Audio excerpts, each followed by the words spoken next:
আসসালামু আলাইকুম। আমরা যখনই ওয়েট লস করতে চাই বা ওয়েট গেইন করতে চাই, এখানে সবথেকে বেশি যেটা ম্যাটার করে সেটা হচ্ছে আমাদের ক্যালোরি ইনটেক। কিন্তু তার আগে আমাদের জানতে হবে যে ক্যালোরি আসলে কি, ক্যালোরি কিভাবে কাজ করে এবং ক্যালোরি কোথায় থাকে। আচ্ছা, আমরা যে অক্সিজেন নেই, এই অক্সিজেন যায় আমাদের ফুসফুসে এবং এই ফুসফুস থেকে আমাদের লোহিত রক্তকণিকা পুরো বডিতে সাপ্লাই করে দেয়। এবং এই অক্সিজেন আমাদের বডিতে প্রিজার্ভ যেই গ্লুকোজটা আছে এই গ্লুকোজের সাথে রিঅ্যাকশন করে এবং এই রিঅ্যাকশনের মাধ্যমেই আমাদের তাপ শক্তি উৎপন্ন হয়। আর এই তাপ শক্তিটাই হচ্ছে আমাদের শক্তির উৎস। আমরা এই যে কাজ করি, আমি যে কথা বলতেছি, এই সকল শক্তি হচ্ছে আমাদের এই তাপ শক্তি। আর এই তাপ শক্তি পরিমাপের একক হচ্ছে ক্যালোরি। আমরা 1 গ্রাম যে কোনো খাবার খাওয়ার ফলে যে পরিমাণ তাপ শক্তি উৎপন্ন হয় তাকে বলা হয় ক্যালোরি।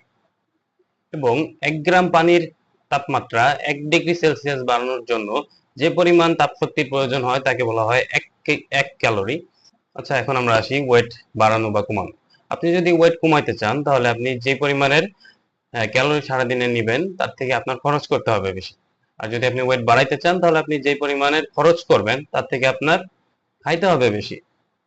কিন্তু আমরা সবসময় খেয়াল রাখবো আমাদের প্রতিদিনের মিলে যেন আমাদের খাবারের 6টা উপাদান যেন থাকে, যেমন protein, carbohydrate, fat, vitamins, minerals, water. এটা হচ্ছে আমাদের খাবারের বেসিক 6টা উপাদান।